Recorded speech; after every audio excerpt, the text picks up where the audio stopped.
Miora Rajaonary is an independent documentary photographer based in Johannesburg, South Africa. She was born and raised in Antananarivo, Madagascar. Rajaonary became interested in documentary photography as a youth when people would visit Madagascar from France and bring Paris Match magazines with documentary photo reports and projects. When she moved to France, she was influenced by the museums, cultural scene, and magazines. This exposure heightened her knowledge of documentary photography. Prior to working as a photographer, Miora worked in Europe, the Middle East, and Africa for several companies and organizations in communications.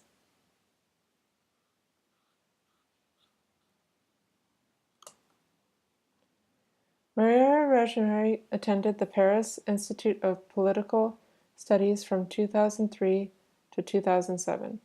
She graduated with an MA in Culture and Media Management. In 2013, she took a Magnum Photos workshop in New Delhi, India, and did a 6-month photography training at the College of Digital Photography in Johannesburg, South Africa. She was a member of the Masterclass East Africa. It offers professional development to promising visual journalists. Rajaonary focuses on social issues, shifting cultures, and identities in contemporary Africa. Her project, titled I See You in My Heart, emphasizes the freedom to love without prejudice. Interracial relationships were outlawed in South Africa from 1927 to 1985. Miora is married to a white man and experienced mixed responses to her interracial marriage from people both black and white, some positive, some negative. These social issues inspired her to do a multimedia project documenting stories using the voices of and photographs of post-apartheid interracial couples in the Gauteng province of South Africa. Her purpose was to examine the progress made by their society and find out what challenges were preventing societal harmony. Her project was one of 5 that received recognition from the Project Rousseau initiative of the Alliance Française of Johannesburg. It toured as a solo exhibition in 5 cities of South Africa in 2016. It came to America to Stanford University as well. One of the reasons I chose Miora was that I was attracted to this project. My family is interracial, so I enjoyed seeing people in photos that reflected my own family. As I delved deeper into the project, I really enjoyed her passion for the subject.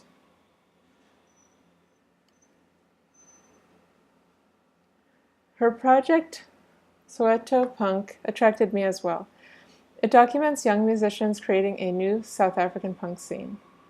For the people in Soweto, there are few economic opportunities.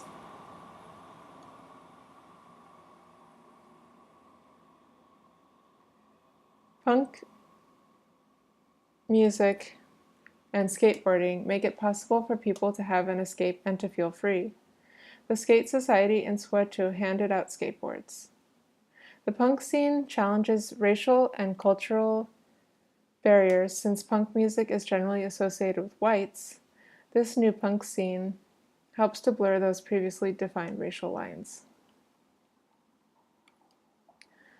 This is a photo of a young entrepreneur who opened a shop to sell punkwear and gear, a new opportunity created by the punk scene.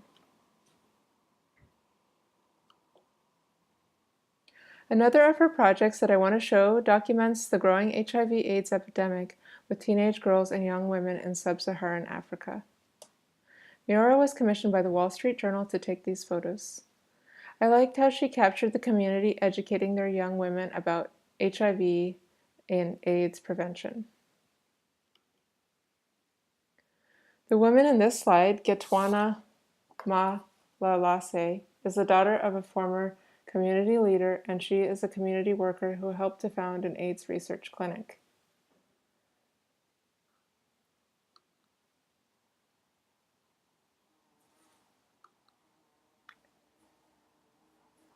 I like how Rajaonary handles the privacy of the women with HIV by not showing their faces.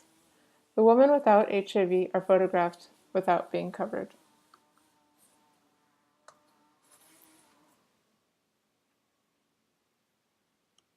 I wanted to include a few of her other amazing portraits of people in South Africa, and I encourage you to visit her website to find out more about her other projects.